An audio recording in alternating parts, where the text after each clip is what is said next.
So hello everyone. My name is Graham Russell. I'm the Honorary President of the Pagets Association, and I've been associated with the charity ever since it was founded nearly 50 years ago.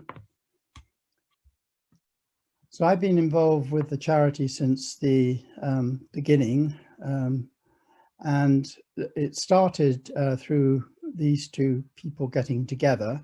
Anne Stansfield, her husband had Paget's disease, and she was communicating with patients with Paget's disease and met Alan Dixon, who was in Bath as professor of rheumatology. And he'd already set up a couple of other charities, and he helped her form the Pagets Association. And I was involved from a very early stage, nearly 50 years ago now. Sadly, neither of these individuals are with us, but we treasure the memories we have of them, obviously. We've also been extremely fortunate throughout most of the lifetime of the charity to have had the involvement of the Pagets family itself. So Sir James Paget was the physician to Queen Victoria who first described Paget's disease, and Sir Julian was his great-grandson. And he, for many years, used to come to our meetings, and that role has now been taken over by Sir James's great-great-grandson, Henry Paget, who's shown here with Stuart Ralston, who's our current chairman of trustees. As I said, they have been big supporters of the charity throughout, and here's a picture from a meeting that was held in 2003. On the occasion of the 30th anniversary of the founding of the charity, and you'll see there Sir Julian Paget in the middle with next to his wife Diana, and actually on the other side, on his right side, is the past president of the Paget Foundation in the US. I've been asked to talk about treatments in particular, and it's interesting to reflect that back before the 1970 period, the treatments were not good, even though in those days Paget's disease was arguably more common and more severe than it is today. And if one looks at the old publications and literature written about Paget's disease, one will find, for example, the use of aspirin combined with hydrocortisone, which is a steroid. Papers written about that way back. And there's quite a long list of other various chemicals and so on that have been used. I apologize for showing the structures of these chemicals, but there may be one or two of you out there who like to see that sort of thing.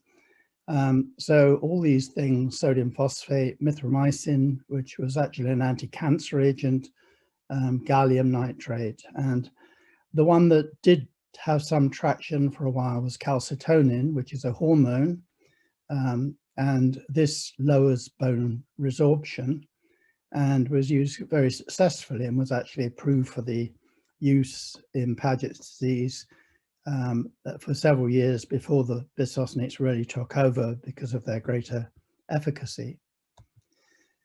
So the bisphosphonates themselves have been the major drugs used in this area for a long time, nearly 50 years since the first studies were done. And the history of this is really interesting because it goes back to some discoveries made about how body calcification is controlled, how calcium is laid into bones and so on. And it was found that there is in our bodies a substance called pyrophosphate, which is actually used as a water softener. And you see on the far left here the toothpaste in which it's present to stop calculus deposition and dishwasher detergents and so on. And it was found that pyrophosphate actually circulates in the body, and I was very much involved in that observation discovery. And it's actually the body's natural regulator to stop you calcifying in the wrong places in the body. So it prevents, for example, calcification of blood vessels.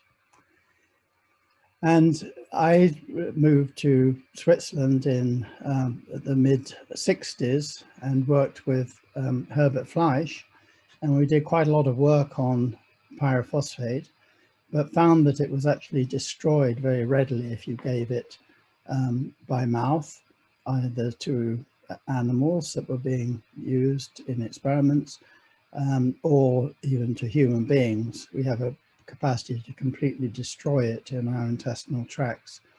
So we were hunting around for stable compounds that could be used as an alternative, and that's actually where the bisphosphonates come in. You'll see at the bottom here these rotating figures, which are bringing us right up to modern times.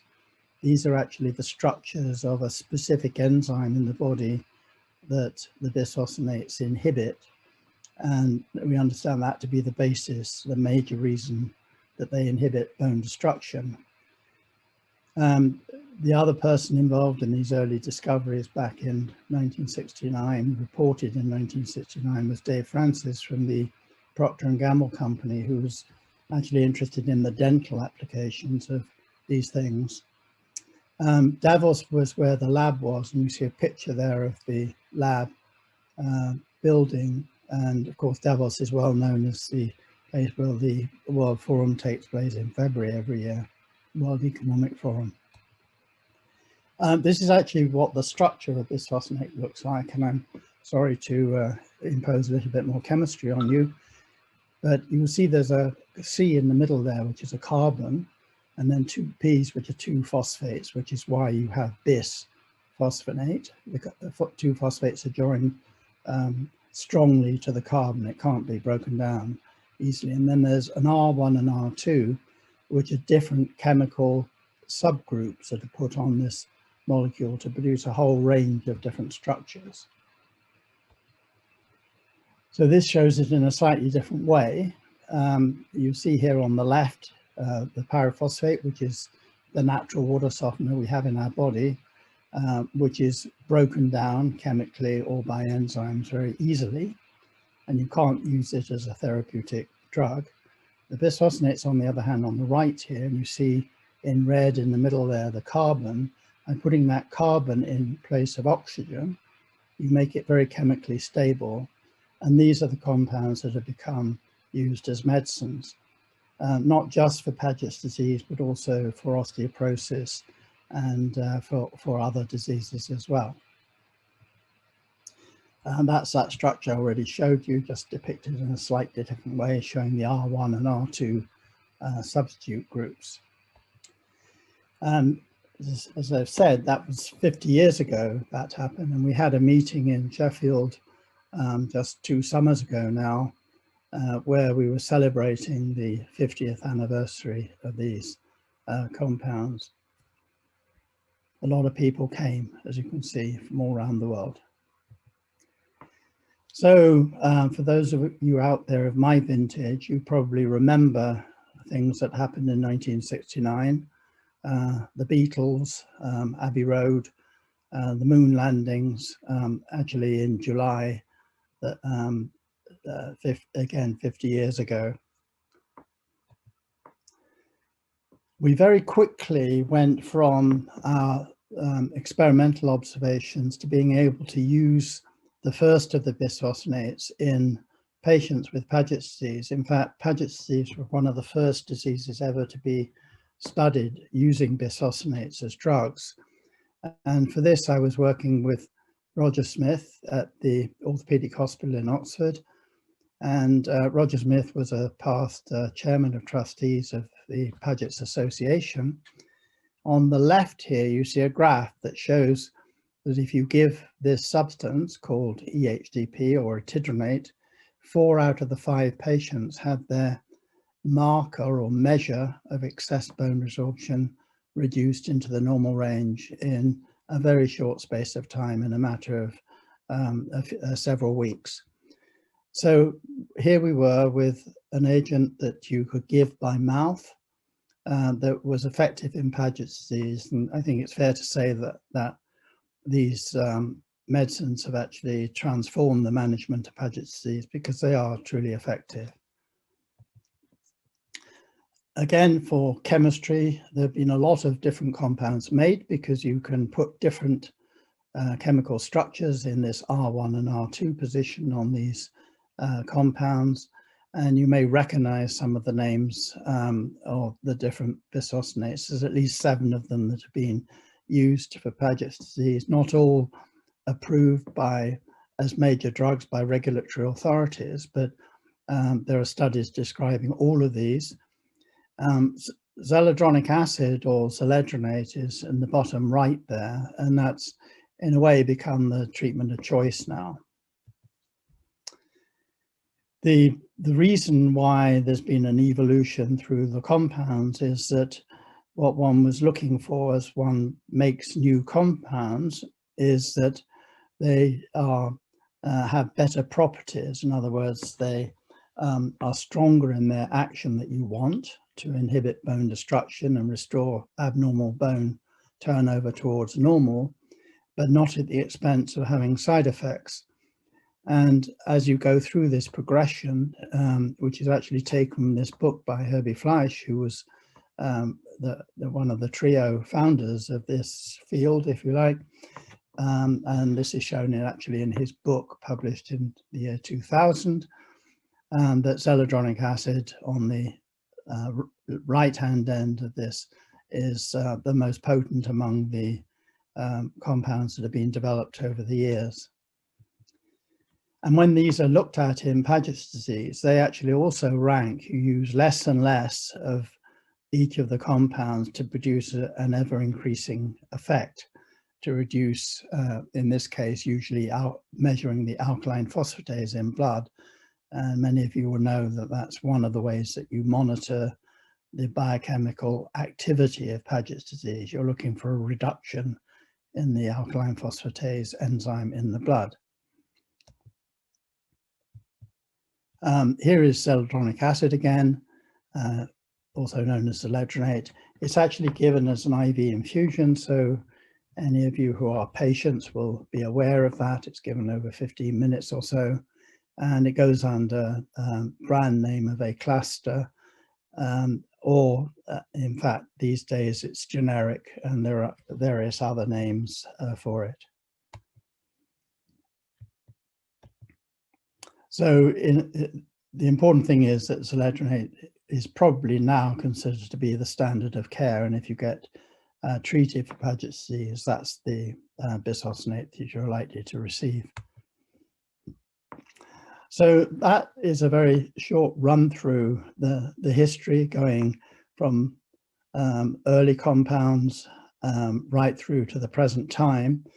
And zoledronic acid is a very potent compound. One of its characteristics is that it has an effect that lasts a very long period of time, and very often you may need only to be treated once with a drug like that in order to have a very prolonged effect. We are actually, in my view, coming to a new era with the bisphosphonates in general, because we understand now how they work within cells really rather well, I think, and it's becoming increasingly clear that they have a number of properties that are in addition to those that we have used to treat bone diseases. And these are really quite remarkable effects that are being seen with these drugs, and they're beneficial effects. The side effects with these drugs are rare, and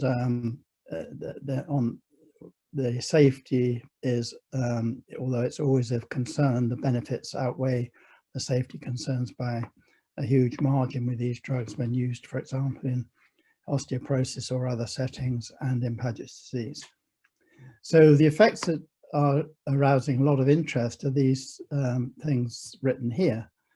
There are at least 2 very convincing studies that they actually prolong lifespan in humans by a factor of 30% or so. And that's an amazing effect. And we actually have some explanations for why that may be happening. Along the way, there are many other studies, in addition to the ones that have been done by Ian Reid and Ken Lyles, which report the lifespan effects. showing that they also reduce heart attacks and some cancers. And there's an ever-increasing list of things that they do. And one of the currently interesting ones is that it's turning out that they actually have some protective effects against viral infections, against the occurrence of pneumonias in people who have hip fractures, for example. And this obviously raises the question of whether they might be used in the current pandemic situation with COVID. That's not been studied yet, but that's something that needs to be looked at. So we're now entering an era where I think we need to think of the concept of teaching old dogs, that might be the bisphosphonates, new tricks. And it's quite fashionable to repurpose drugs. And you will probably have heard of the repurposing of dexamethasone for COVID infections. And finding new uses for existing drugs is a very good thing to do, because first of all, those drugs are likely to be quite inexpensive. And secondly, you may be finding something that you didn't expect to have an effect that turns out to have a remarkable effect. So on this slide, I've also repeated the story of just saying that we might expect that they may have effects against viral infections, flu and COVID.